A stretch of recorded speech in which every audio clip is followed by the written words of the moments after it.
I don't believe in the adage, once an addict, always an addict. I think that that's really harmful.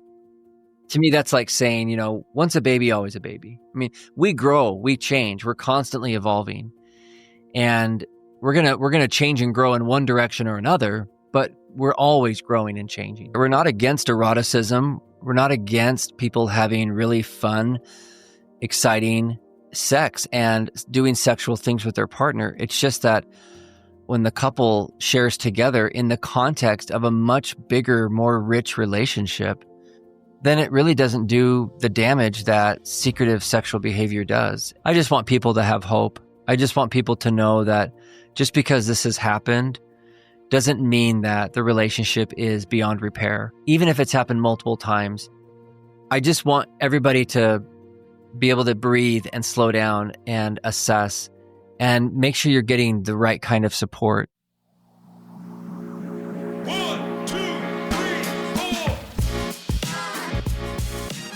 Hi, I'm Jeremy Lipkowitz, and with over 12 years of meditation experience as a mindfulness trainer and coach for high performers, I've become obsessed with helping people break free from compulsive, unhealthy behaviors and addictions and step into a life of true freedom so that they can finally become their best selves and cultivate deeper and lasting fulfillment.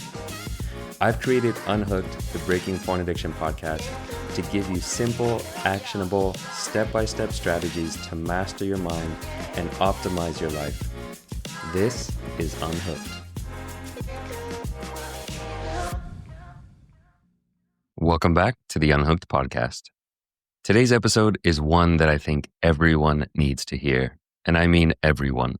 Whether you're struggling with compulsive behavior, healing from betrayal, or supporting someone through recovery. My guest today is Geoff Steurer.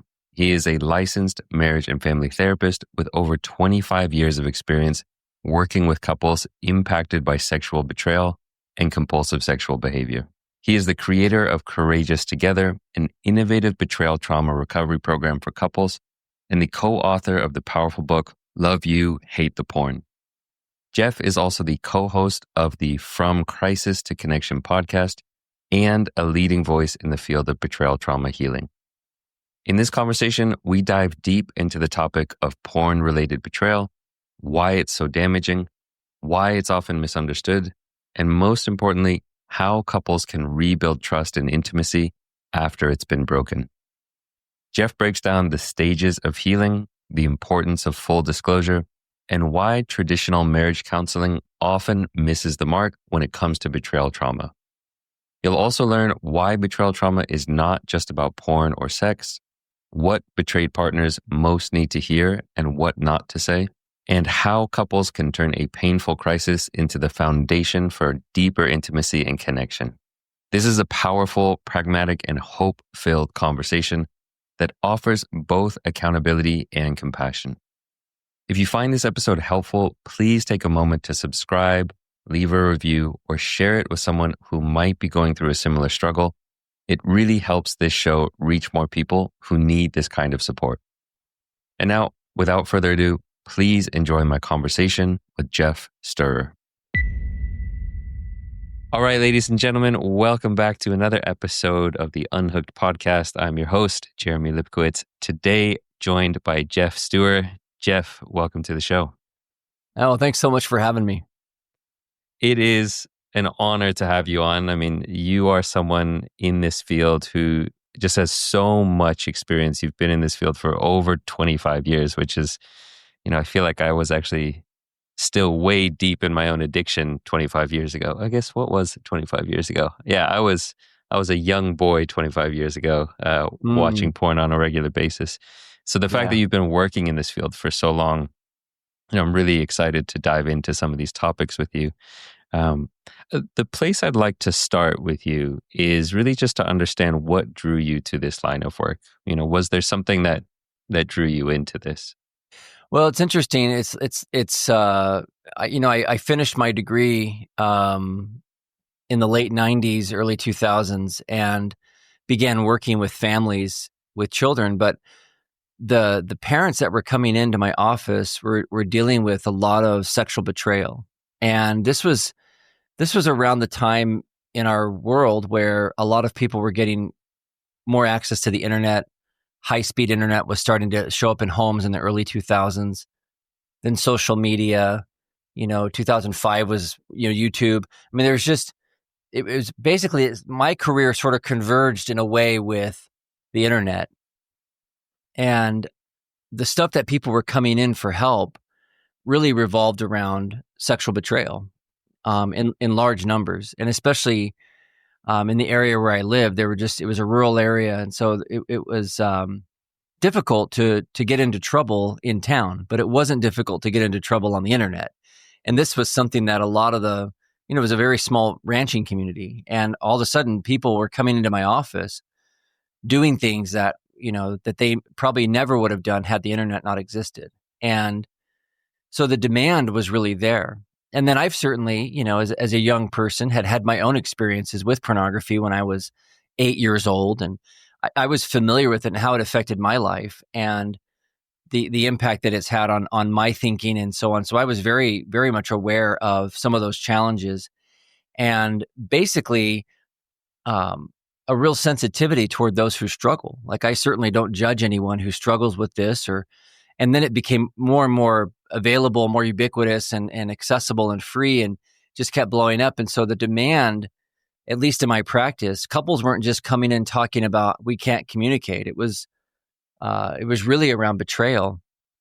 And then I was able to thankfully connect with some fantastic mentors early in my career, and they've had a huge influence on my life and my practice, and basically continued developing ways to help and ways to support, and continued working with the couples. I just have a real love for couples. I've been married for almost 30 years and have a deep appreciation for the challenges of working out a long-term marriage.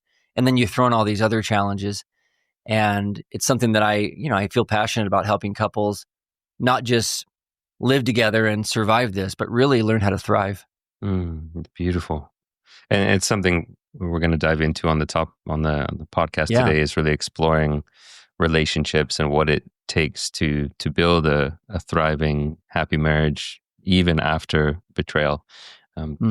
Have you seen, over the 25 years that you've been working in this field, has there been an increase in porn-related betrayal? I mean, was it always this bad? Is it getting worse? What have you seen over the last few decades?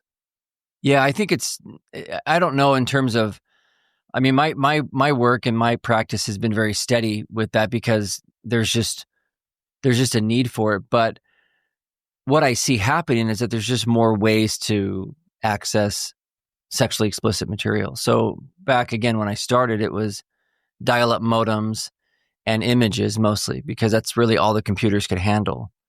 And then it became videos, and then it became, then you started getting more chat and interacting kind of features and video streaming. And now, you have so many ways now through social media and through some of these other ways to access people that are selling and distributing sexually explicit materials that, and I'm sure there's, with VR and everything else, I mean, there's going to be so many more ways going down that I'm not even predicting even what that'll look like. I just imagine it'll become much more available. And I think people are very creative, if that's the word I could use, on how they want to distribute and access a lot of this material. So I'm learning something new on a regular basis about ways people are accessing material. Yeah, it's quite a wild west, and it definitely makes me afraid for the younger generation. I mean, I can only imagine if I was an 8-year-old boy, with the access to kind of what they have access to today, and just where it's going in terms of, AI generated stuff and VR, just how accessible it is for younger and younger kids. I mean, I'm in my 50s now, and the first time I saw pornography, I was 8 years old with my sister, and we were on a family trip in the desert, and I kid you not, some like piece of a magazine page kind of blew past us like a tumbleweed, and my sister picked it up. I mean, I remember that image. I remember that exact moment. I mean, but how random is that, right? It was just some innocent kid out in the desert on a family trip and just happened to see this thing. We kind of looked at it, and I don't know what her experience was, but I remember I was like, totally like kind of smitten by it. Like, what is this, And that was just one of those chance kind of experiences. But now to have it in your pocket, or to have availability, or have friends have availability to it in their homes or their pockets or whatever. And it's just, it's not a matter of, if someone's going to access these kinds of materials. It's when and how they're going to respond to it, and what do we do to help them. Mm. And are you typically approached by, obviously we'll speak some kind of from a very gendered perspective, saying, the man is the one watching porn, and maybe his Sure. wife or his female partner is the one who is betrayed. Obviously the roles can be switched, and, we can also have, gay and lesbian couples as well. But Sure. are you typically approached by women, by men, or by the couples together coming and saying, hey, we want to get support with this? What usually occurs for you? Primarily, it's the betrayed partner who, in my practice, I mostly work, I would say, primarily work with couples that are heterosexual, and the wife usually is the one that approaches me. Mm-hmm. And she'll approach me because she's the most motivated. She's just been betrayed, and she's in a ton of pain. Mm-hmm. And the person who's struggling with the addiction or the compulsive behaviors or patterns, while they certainly are in their own form of pain, they're also really ashamed and often feel very embarrassed to seek help, or sometimes are just unmotivated or numbed out.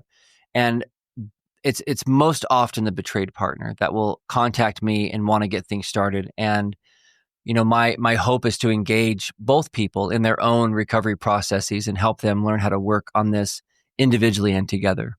And do you often start with, working with just the betrayed partner, and then when kind of the man is ready, start working with them together, or him individually, or do you kind of try to get them to start at the same time? Oh, ideally, I'd like to get them starting at the same time. If she, for example, reaches out to me individually and says, I'm really hurting, or I want to work on this, I'll find out pretty quickly if he's going to be engaged. A lot of the times they'll come in together. That's more common.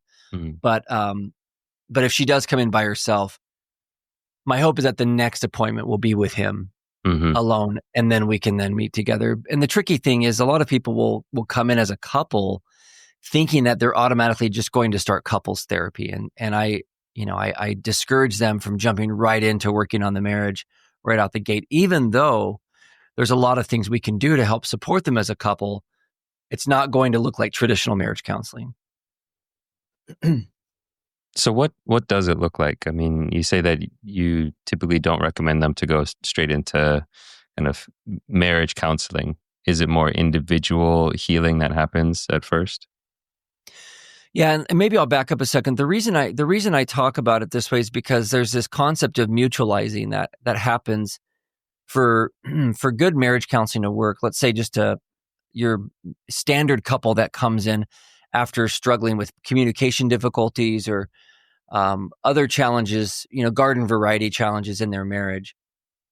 We basically will frame that for the couple as two people that are both contributing to a negative cycle in the relationship, where they're just stuck and they're equally contributing with pursuing, distancing, defensiveness, shutting down, getting loud, etc. And that's a standard marriage counseling approach, is to work with the cycle and really help them understand how they're each impacting each other, and they're both co-creating and getting stuck in a cycle.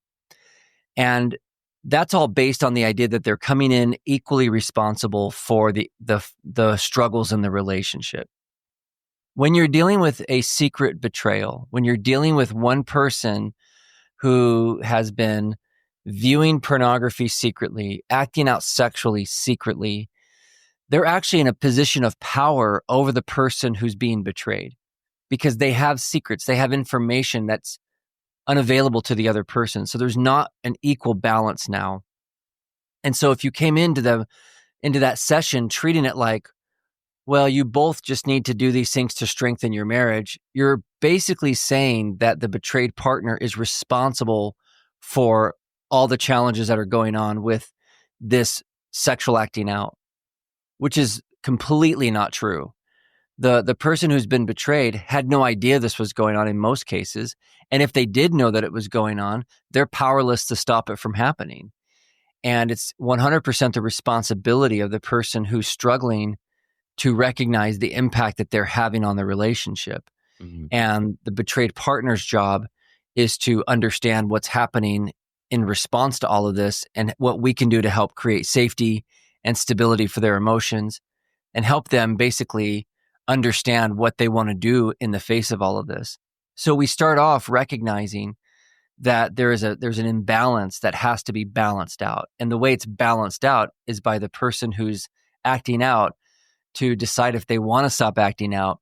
Mhm. And then if they do, then they start creating boundaries around their own acting out behaviors. They start leaning into accountability and truth, compassion, empathy for the impact they've had on their partner. There's a lot of front end work to do for the person who's broken the trust to establish a balanced relationship. And then down the road, once the couple has worked through that individually, then together they can start to really reshape the relationship based on some of these other dynamics we were talking about. But it's never framed as something that the betrayed partner is equally responsible for, because it's just not true. Mhm.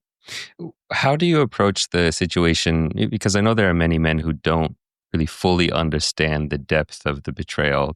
They don't really understand why their partner is so upset. And many men who think, well, what's the big deal? It's just porn. I didn't sleep with anyone. So how do you explain it to someone who kind of doesn't really understand the depth of the betrayal? I would say that most men that I work with do not understand the depth of the betrayal. And in fact, a lot of the women who are betrayed that come through my program, my office, they also don't even fully understand the depth of how they've been betrayed or how it's affected them. So I think it's something that is surprising to both people how deep and layered this is. How do I explain it to people? The body doesn't really know the difference between whether you're reacting sexually to someone live or someone virtual. You're having the same sexual response. You're having the same chemicals and reflexes in your body.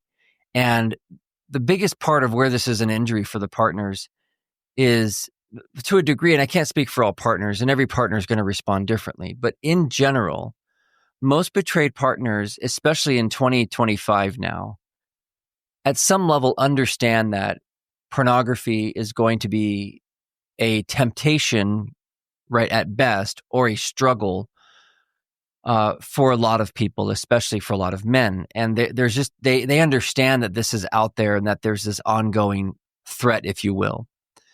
The part that they can't understand or that feels cruel to them is the hiding, the secrecy, the cover up, the manipulation, the gaslighting, the avoidance, because that's where the partnership of, hey, aren't you my partner? Aren't you supposed to care about me and care how I feel? Aren't we deciding together what things we're going to let into our relationship? And so where you have a sexual bond for a couple that is monogamous, who have agreed in their marriage vows or their long-term commitment to basically say, we're exclusive. It's just going to be us. I'm only going to be sexually available to you. And then they take that outside the relationship, even virtually. It feels like that's information that the other person should have, right? They should basically be able to say, oh, you're getting turned on, or you're having a sexual experience with this other person, or this virtual experience. And it's the cover up, not the crime, if you will. It's the hiding, not the mistakes. I'm amazed at how many times a betrayed partner will say to her husband or boyfriend, she'll say, why didn't you just tell me? Almost like I wouldn't have been shocked. Or if it was really hurtful, she would have said, we could have worked through this, but now that you've hidden it, I'm in the one down position. And now I feel diminished as a person. I feel like you don't even care about me. I feel abandoned. And now we're dealing with attachment stuff. Now we're dealing with, not only is there a competing attachment with the sexual acting out, now there's a broken bridge between the two where she doesn't feel like she even matters to him. So it goes deeper than just looking at pornography. Yeah. Why do you think that this is so hard for men to just be honest? I mean, and I'm not saying this at all in an accusatory way. Like, I'm speaking also from direct experience for myself, as so many men. It is very hard to be honest, and we do kind of want to hide things. And why do you think that is?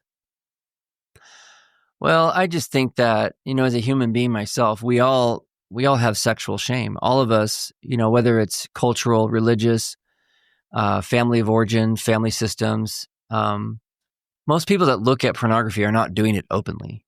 There might be some subcultures or places where people, maybe like in the frat house or whatever, all the guys are doing it. But if they're in a committed relationship, they have a sense that what they're doing is out of bounds. And so on the one hand, they know that they're crossing a line that their partner wouldn't be okay with. And a lot of the times, because it's so compulsive, a lot of the times because it's something that they feel they can't stop, they feel powerless and out of control. There's a lot of shame that comes in. Most of us want to feel like we're in control or that we're masters of our own behavior. And so to feel like we're doing something that we can't stop doing or that is, forbidden in the relationship, but we do it anyway, that's just a human instinct, is to hide that. Whether it's we ate too many brownies, or we spent more than we should have, or we drank more than we should have, or we looked at something we shouldn't have. That's a natural reflex to hide and to cover up and just to hope it goes away. And, you might get away with it a few times, but over time, especially if it becomes a compulsive pattern, then the pain of that shame of I've got secrets and now there's a wall between me and you as my partner is going to start creating a lot of really what would seem unspoken or invisible difficulties in the relationship that your partner is going to detect. You might feel inside, you feel like a fraud. And that just starts to snowball. And so what might start off as some embarrassment or some shame or some, struggle to be seen as an imperfect person now becomes this thing where it's like, if my partner really knew what I was doing, they wouldn't love me. And that's a lot of pain, right? So then it just starts snowballing into wanting to escape the discomfort. And so there's lots of reasons people hide it. But in general, most of us instinctively as humans are going to hide things that we know we shouldn't be doing. That's something that is part of being mature and overcoming some of those reflexes that we have as children. But a lot of us don't outgrow those things. Right. I think, going back to childhood, so many young men have had the experience of, getting caught masturbating when they're 7, 8, 9 That's years right. old and having this experience where their mom or someone walks in on them and, shrieks and yells and says, "Oh my gosh, what are you doing? Don't do that." And they have this formative learning experience as a child that, oh, this is wrong. And I can't let people know that I do this, but it feels so good. So I'm not going to stop. I'm just going to hide this and do it in private from now on. And that develops over decades. Our sexual shame as humans is, it's just really common. When children are little, they don't have any sexual shame. Nothing sexual to them. They cruise around naked and they talk about their bodies or even touch each other's bodies. And it's very innocent. It's very exploratory curiosity. And there's a lot of freedom in that. And it's really a beautiful thing because it's just bodies, and bodies are incredible. But what happens is at some point we learn, and we don't even have to be, live in a shameful environment. Sometimes we just have a very developmental sense of privacy around our bodies and how our bodies work. Everything from, using the restroom to other bodily functions. We just tend to become more private as we get older, which is very healthy and normal. But around sex especially, most of us culturally, and I'm just speaking for myself living in North America, most of us, and I grew up in a very conservative environment, have a sense of this is something that isn't just special. This is something that's bad, right? Mm-hmm. Like, you shouldn't like this, right? It's like this feeling in your body, that's not a good thing. Mm-hmm. Save it for somebody you really love. And it's just, the messages are so confusing. And so a lot of folks, they naturally start to feel these really amazing feelings that are so healthy and good, and they don't know what to do with them. So then it just goes underground. And the part of a long-term healing from pornography or other compulsive behaviors is to really reconnect with your sexuality in a healthy, non-shaming way. And that's something that, for a lot of people is the first time that they really don't feel bad about their own bodies, their own sexuality. And to me, that's a joyful thing that comes down the road. Yeah. I'm so glad you brought that in. For me, that was one of the most important things in my Yeah, recovery, and one of the biggest messages that I try to spread is that embracing of healthy sexuality and letting go of sexual shame and really celebrating sexuality and getting to the place where you can say, yeah, I do have a sexual desire right now, and to not be ashamed of it, to not feel that it's wrong or dirty. That right. is such a healing thing. I love, there's a guy I heard speak years ago. His name is Matt Fradd, and he said that because the problem with pornography is not that it shows too much, it's that it doesn't show enough. It doesn't show enough of what healthy relationships really look like, Mhm. or really how people get from here to here. You know, you flip on pornography and it goes straight to hardcore Mhm. explicit content, when really in an actual relationship, that's a very small percentage of the time you spend in the relationship. And there's, 95% of the time you're doing other beautiful things and connecting, struggling, arguing. And there's all stages of intimacy and closeness and connection, physically, sexually, non-sexually, that you just never see portrayed in pornography. And so I love that idea that it's not that we're seeing too much, we're seeing not enough. And that other stuff is really what people have to learn to have a healthy recovery. Wow, it's such a beautiful way of phrasing it. Who Yeah. was the person who said that? Matt His name is something? Matt Fradd, Fradd. Mm-hmm. Yeah, it's just a really beautiful thought, isn't it? Yeah, I think that shifts the perspective again to like, yes, there's nothing wrong with sexuality. There's nothing wrong with, even kind of hardcore sex, whatever that looks like. But it's, it needs to be in the context of deep intimacy in a relationship and trust and safety and connection and all these things. That's right. We're not against eroticism. We're not against people having really fun, exciting uh, sex and doing sexual things with their partner. It's just that that's something that when the couple shares together in the context of a much bigger, more rich relationship, Mm-hmm. then it really doesn't do the damage that secretive sexual behavior does. And it's Yeah. it's like you're keeping the fire inside the fire ring, and it's protected by all the other stuff. Yeah. And it warms you, and it's beautiful. Yeah. And where, I mean, we could talk for hours about how porn is uniquely damaging, but, this concoction that is so easy to access that you don't have to work for it. You don't have to, No. it's just you open up your phone and click a button and you get this hit of dopamine. Um, Oh yeah. I mean, historically, the amount of work it took to get a woman to take her clothes off and have sex with you. I mean, unless you paid for it, and it was a transaction, which that's been around forever. But in an actual relationship with somebody, the stages of dating and getting to know someone and connect, and the sex became an extension of an already beautiful relationship that was evolving. And that's something that now you can just skip over all that hard work and all that context and go straight to sex. And that's not good for us. We don't have any way to protect ourselves and our relationships from that intensity, which can not only become addictive, but also objectifying and dehumanizing. And I mean, there's all kinds of problems with it, but at the core, it just doesn't reflect what it takes to create and maintain a healthy relationship, which is really one of the most satisfying things we can do as humans. mm. So let's dive into, that topic of relationships. Hmm. Let's say that a couple has come to you and they are both on board for this healing process. The man has said, okay, I admit that this is a problem and I want to take ownership of it and work on it. His partner is also on board with the journey.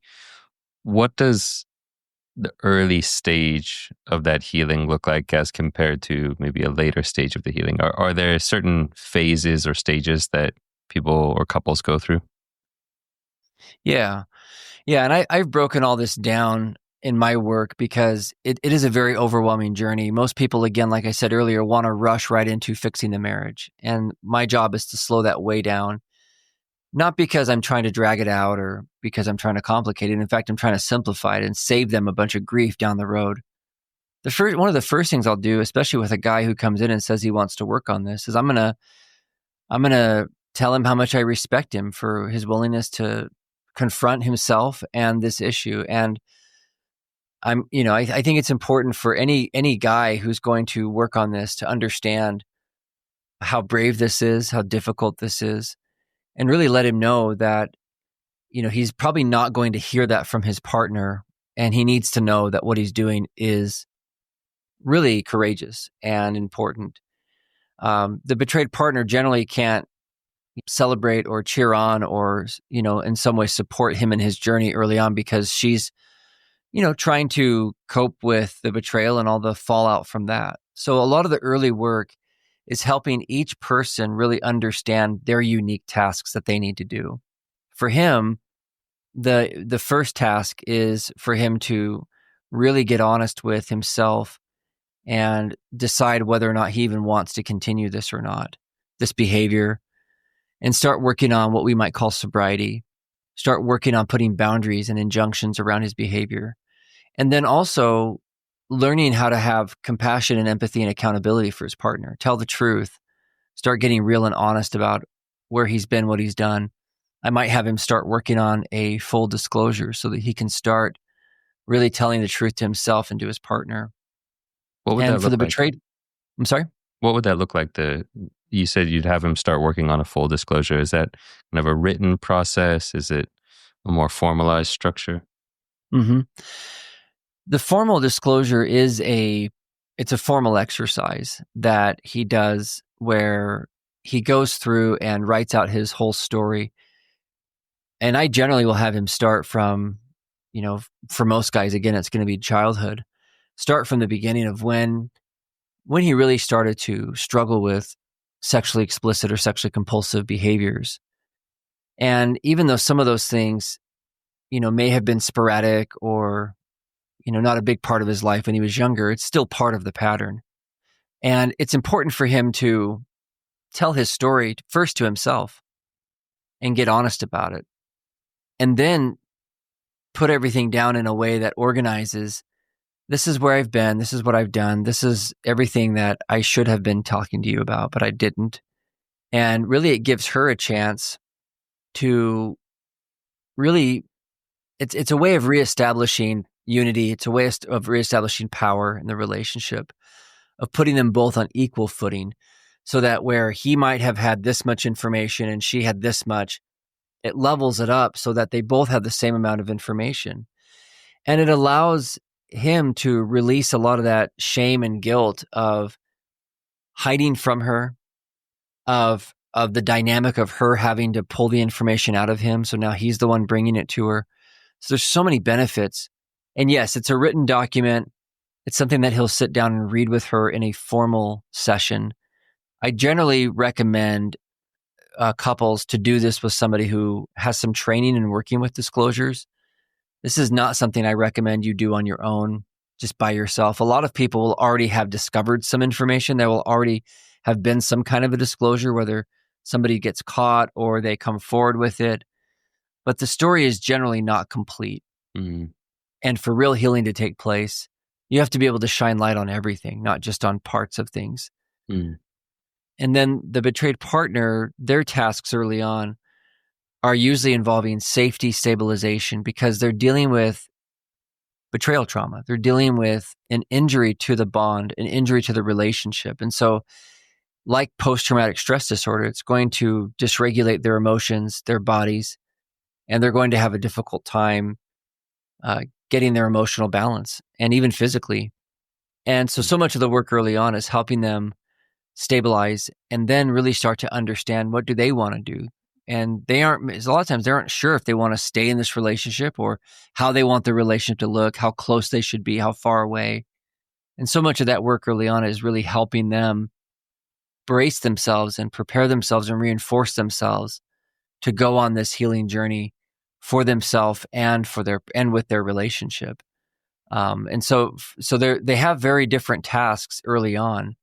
As you can see, it's not just, her responsibility is mostly to herself early on. His responsibility is to get honest with himself, but also to be a source of healing and strength and accountability and support for his betrayed partner.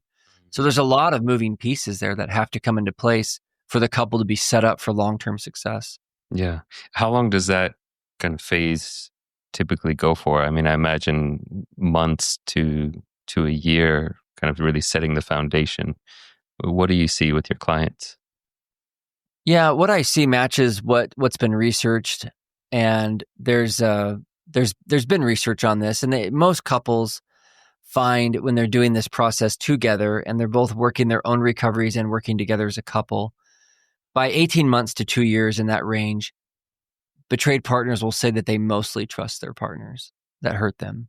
Mm, So I tell people, look, it's on average going to take you a couple of years to really feel like your partner mostly trusts. Now that just depends. There depends on the kinds of betrayals that happen, how long they went on, what kind of work each person is doing, how intensively they're going to do it.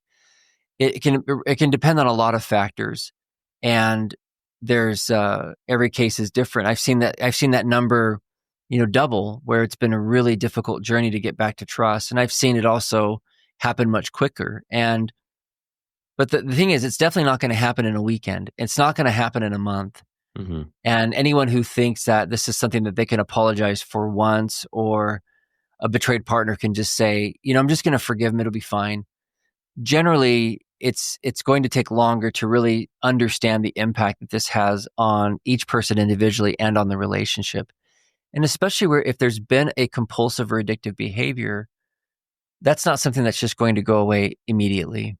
hmm what can a guy do during that period to really support his wife as she experiences some of that trauma?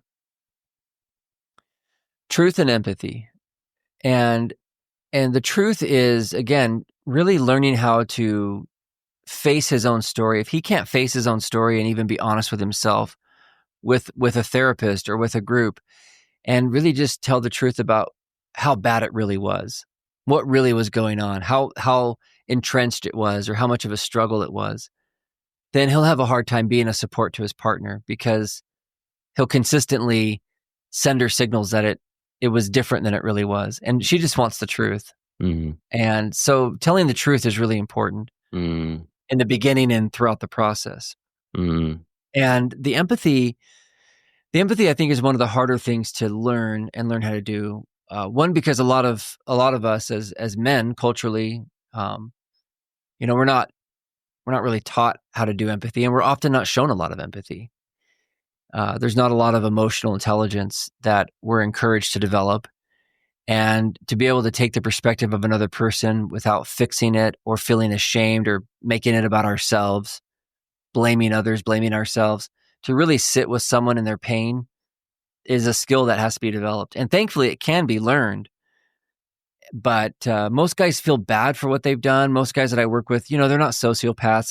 They're not heartless or whatever. They just often feel so bad about what they've done that they just freeze or shut down. That's generally mm, what happens.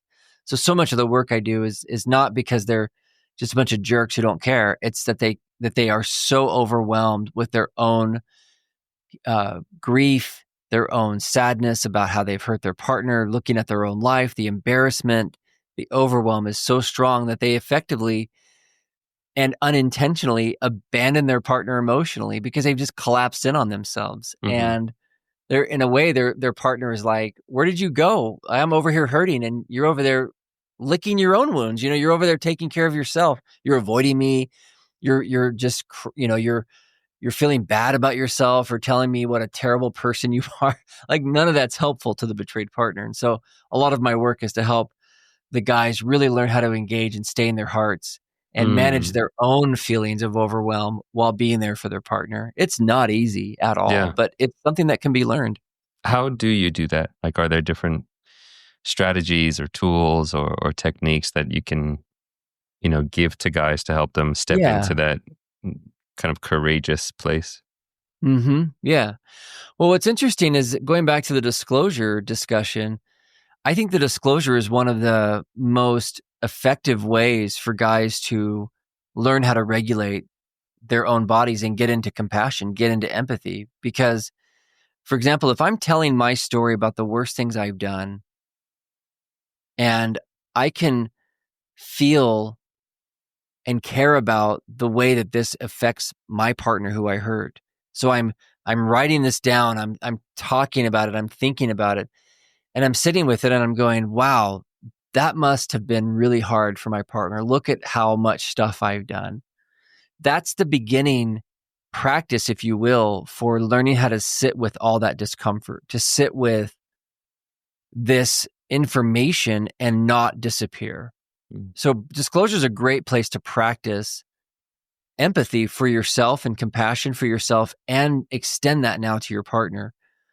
But the biggest thing about staying with a partner who's struggling in pain comes down to physical and emotional regulation. And so we talk about the window of tolerance is a phrase that often gets used, which is our nervous systems a lot of the times can redline or get too overwhelmed, and we basically go into fight or flight, or we just, we get loud, or we run or get reactive whenever we're too stressed or overwhelmed, or we just shut down so much that we just freeze and disappear.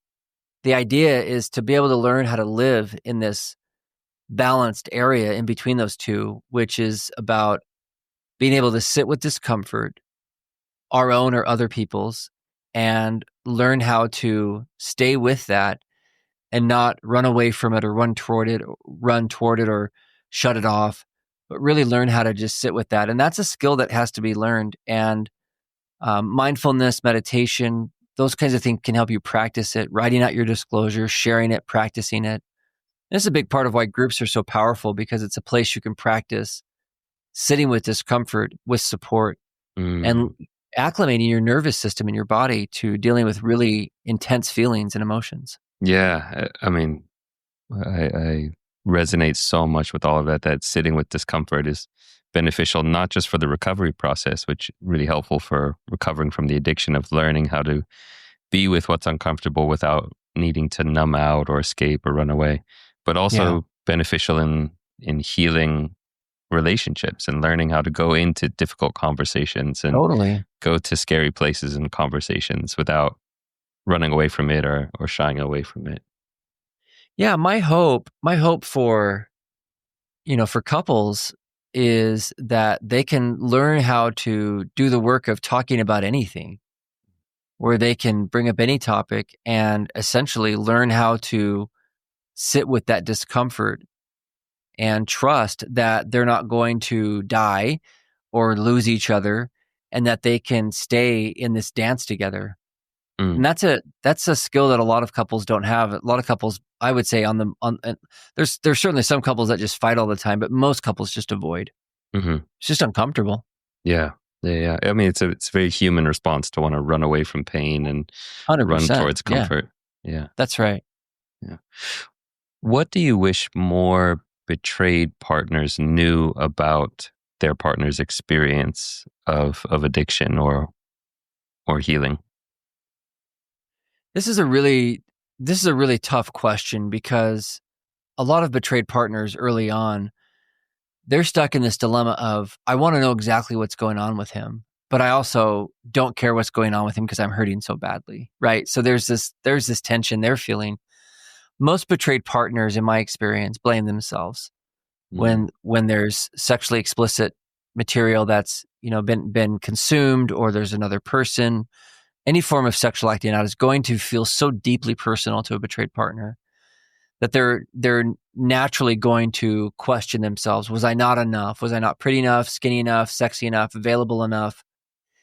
And the truth is that I wish every betrayed partner could just hear me and take my word for it. This had nothing to do with you.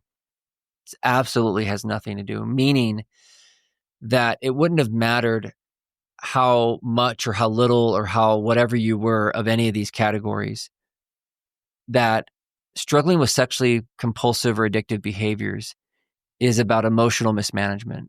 It's about attachment. It's about not knowing how to do intimacy. It's about a lot of things that are things that in many cases were never learned or taught. There could be trauma involved. There's a lot of internal stuff that's going on that needs to be sorted out before they can even be relational in a healthy way. And a lot of people reduce it down. A lot of betrayed partners reduce this down to just sex. Well, if we just had better sex, or if I was just a better a partner or more attractive, or, they take this very one dimension of the issue of the sex, like the tip of the iceberg, if you will, and make everything about that. And they blame themselves for it, which creates a lot of suffering. I would just say, take a deep breath and recognize that there's so much more going on under the surface for them that they have to look at. Because if they were just to stop acting out, they wouldn't be healed. And if you were just to become the perfect sex partner on the planet, whatever even that means, they would still not be healed and you would not feel safe. So let's take the focus off of that one narrow area and give yourself some relief and allow them to expand and do the work that they need to do. Wow. So beautiful what you said. I mean, really taking off the responsibility from the betrayed partner and saying it's not your fault. It had nothing to do with you. And it's so true, for so many of these guys, and this is true for me, it's like these habits and behaviors started when we're 7, 8, 9 years old, long before we ever met our first romantic partner. That's and right. as you say there, mismanagement of kind of coping mechanisms, mismanagement of emotions, inability to be intimate and to be present for difficult things. Yeah, and the guys that really embrace recovery and learn how to do this and reclaim things that were never taught to them or they never practiced or learned or understood, these men have the opportunity to become the best kind of partner. Honestly, like they are much more self-aware, they're much more honest, they're engaged, they're attached, they're feeling in their bodies and they're connected. To me, I would stand any of these guys up to anybody who's never struggled with any of these things and say, I think these other guys, they not that I love to set up comparisons. I'm just saying that a lot of the times these guys compare themselves and think, well, I'll never be marriage material. I'll never be a good partner. I'll always be in the doghouse. And I'm like, do your work and watch yourself become reinforced and actually grow into something really healthy and powerful so that you can show up in a way that you never could have shown up before, and maybe even surprise your partner about how intimate and connected you can be. Yeah, I've seen this with a lot of the clients I work with as well. It's like sometimes it's through the process of discovery and through the trauma that they're actually able to form a deeper bond and a deeper connection. That's right. Yeah. I just suspect as humans, that's the way it's always been, is that, we learn from our failures and we become stronger and reinforced. I mean, everybody loves a great comeback story. And I think people that struggle with these issues have an incredible opportunity to form a really powerful comeback story. Yeah. I heard you say, I was listening to one of your interviews, you said once, I would hate to see a couple waste a good crisis.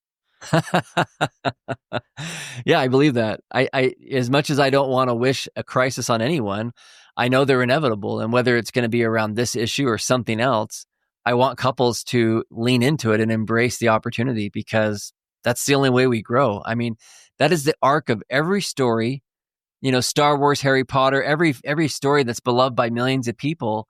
It's the hero's journey, right? And there's a crisis where they're like, am I cut out for this, or I make a mistake, or there's a huge setback. And that's how we learn. That's how we create depth. And again, I don't wish it on anyone, but I don't get to wish that because it's just the way it works with humans. Yeah. Are there any, I imagine there are, and so I'd be curious to hear your opinion on this. What are the ways that the recovery world or kind of popular media, Instagram quotes, whatever, gets it wrong about recovery? Like, are there some kind of harmful views that you see propagated out there when it comes to healing from betrayal or this topic? Oh yeah, there's tons of them, but I'll give you a few of my maybe favorite, if you can call them that. And this builds on what we were just talking about as far as comeback stories. I don't believe in the adage, once an addict, always an addict. I think that that's really harmful. To me, that's like saying, once a baby, always a baby. I mean, we grow, we change, we're constantly evolving, and we're gonna change and grow in one direction or another, but we're always growing and changing. So the idea that if you've struggled with an addiction, then you're always going to be labeled as an addict. Now, as a side note, I do understand why some people embrace that as a way to keep themselves accountable, so that they're honest with themselves about the struggle. And that's fine. If you want to frame it as something where you're like, I'm not going to minimize the effect I've had on others people, that's fine. But I would, on the surface, wouldn't say you're actually an addict. you're a former addict or you're someone that struggled with addiction in the past, and you're just going to be honest about that. But the idea that you can't change is so harmful. Another one that I think is so harmful is this idea of just only focusing on sobriety, if you will, just only focusing on stopping a behavior, and that's the final destination, and really judging yourself and other people based on just stopping. Because a lot of the people I've worked with that are struggling to overcome something are still growing tremendously, even though they're having setbacks and struggles, and they're learning from those, and they're getting better, and they're achieving mastery, and they're getting somewhere. So the idea that it's just this binary black and white, like either you're doing it or you're not, or like just only stop, that can become very shaming. It can become very controlling. People get into behavioral patterns that create a lot of suffering for themselves. And it's like holding your breath or trying to not go to the bathroom, right? It's just like there's this sense of like, no, we're going to like need to express our emotions and work through other things. There's so much under the surface that still needs to come out and be worked through, not just walling us thing up and just saying, okay, we're done. We'll never do it again. Mm-hmm. So I want people to recognize that, yes, the behaviors are certainly problematic and brought you to a place that perhaps you never thought you'd be, but keep going on that journey. Understand how you got there and keep going. There's so much more beyond that. Those are two really great ones. I'm definitely in agreement with both of those, that, I am an addict, labeling yourself, really feels so harmful and backwards. The whole point of this is to recognize that you can heal and you can change and grow and mature, as you say. Yeah, it's beautiful. Thankfully. I mean, right? Like if we were just sort of consigned to stay in the same state we were, I mean, none of what a terrible existence. Yeah. And this is the thing, like a betrayed partner, I want to make this very clear. Just because your partner who hurt you has the capacity to change and can grow and develop into a healthy person, it doesn't mean that you have to ignore the effect it has on you, or that you even have to stay in the relationship. You may feel like, I don't want to do this journey with this person, and you get to choose that. That's up to you. Just because someone is capable of changing doesn't mean that you have to be the one that does it with them.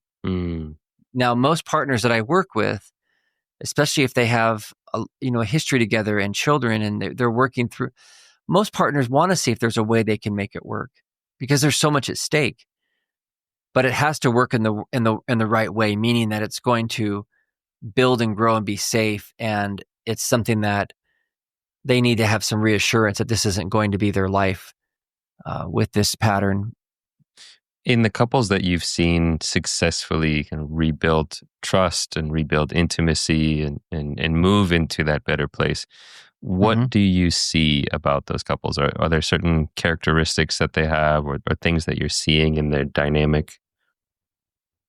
Yeah, I mean, courage is the first one. I mean, this is why I love that word, courageous.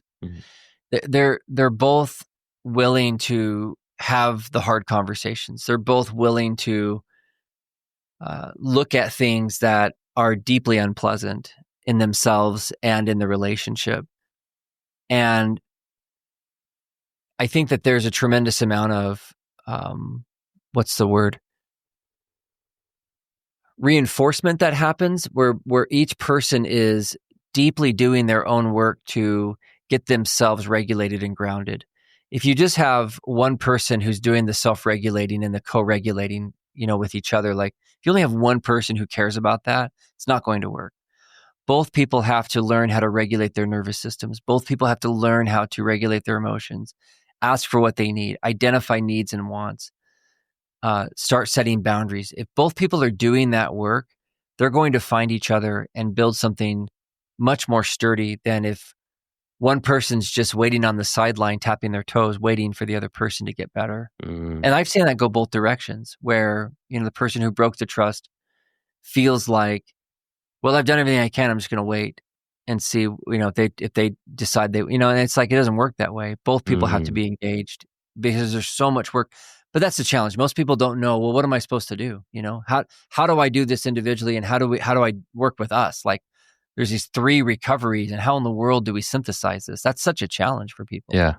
Well, I mean, that's a perfect segue for me to ask you about your online program, Courageous Together, because I imagine that that program maps out the journey. Could you tell me a little bit about what the program is? Yeah, you bet. Yeah, thanks for asking about it. Yeah, this is definitely a labor of love. It's a synthesis of my body of work and the work I've done with couples for years.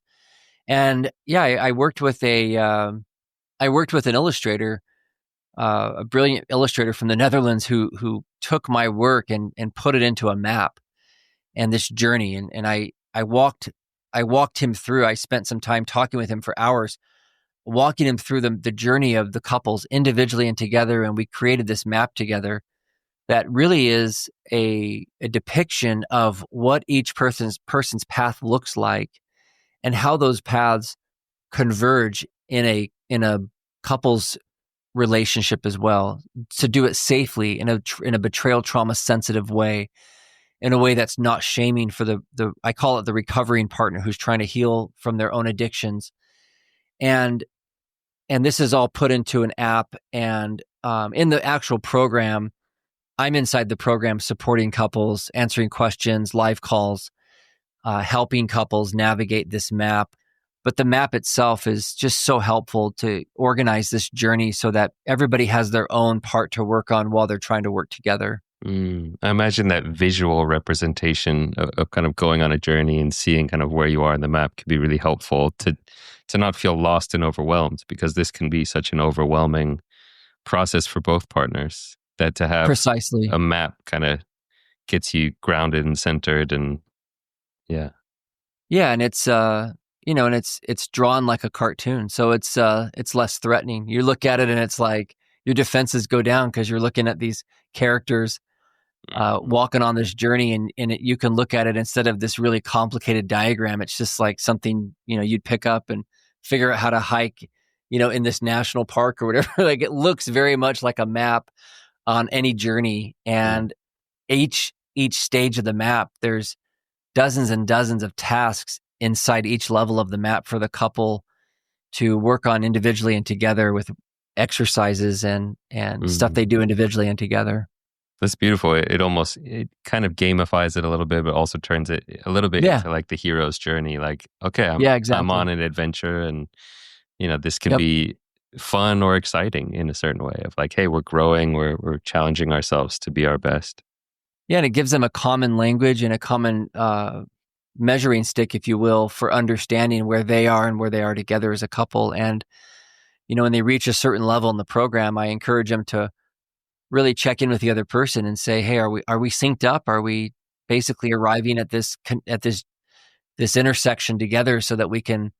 I use the metaphor of rock climbing and rope mountaineering.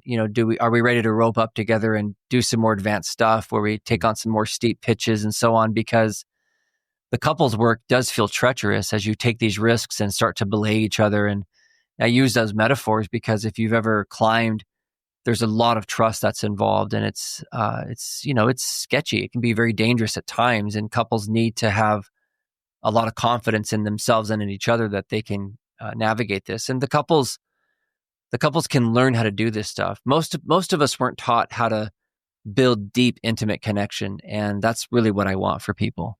Yeah, beautiful. Is there anything important that we didn't touch on yet that you'd like to share with the listeners? I just want people to have hope. I just want people to know that just because this has happened doesn't mean that the relationship is beyond repair. Just because this has happened, even if it's happened multiple times, I just want everybody to be able to breathe and slow down and assess and make sure you're getting the right kind of support. If you've gone to a counselor before, or you've gotten some really bad advice from somebody that didn't really help, recognize that there are resources like this podcast and the things I'm creating and other kinds of resources, lots of really good, helpful resources out there that can help you and guide you to a better place. And so don't automatically blame yourself for your relationship that things maybe aren't working right. See if you can find more specialized resources and see if those can connect and help you get to a better place, because the work is, to me, the work is something that is required of all of us, no matter where we are in the journey. So I don't want you to give up and assume that somehow you're just too broken or there's no way to heal from this, because that's just not true. Well, Geoff, I am so glad that we got you on the podcast. I think your approach to this topic is just, it's so needed. It's so human, it's so vulnerable. It's compassionate, and it's also at the same time pragmatic, and it's not shying away from asking for these people, to take accountability and ownership, I think, which is really important, to say, hey, you did mess up and you got to take ownership of that. Yeah. And it's not just kind of an equal, as you say, the mutualizing, saying, yeah, you messed up and you got to take ownership of that. And at the same time, there's hope, and you can change, and it takes work, but it's worth it. Absolutely. Yeah. Yeah. Thank you. I think you've captured that really beautifully. And I think that people can just have a lot of hope and recognize that you can sit with the compassion and the human part of it and give ourselves a lot of permission to just struggle, and at the same time expect a lot out of ourselves and each other. And both of those really matter. And we'll feel better when we are honest about both parts. Yeah. Yeah. And when you're missing one or the other, it doesn't work. You need that real kind of holding yourself to that high standard, and at the same time being compassionate to yourself and recognizing you're human. Yeah, exactly. Yeah. Well, thanks for hopping on. Where can people get in touch with you if they want to work with you or learn more about your programs? Yeah, thanks for asking. So I also do a podcast. I host a podcast called From Crisis to Connection with my wife, and you can find us there. And I have a website, fromcrisis2connection.com. And the program we were just talking about, you can find that at courageoustogetherprogram.com. And those are places you can find me. But yeah, I'm just honored to be here and link arms with you in this important work. Fantastic. Thanks for coming on. And thanks for tuning in, folks. That's it for today. We will catch you guys on the next episode.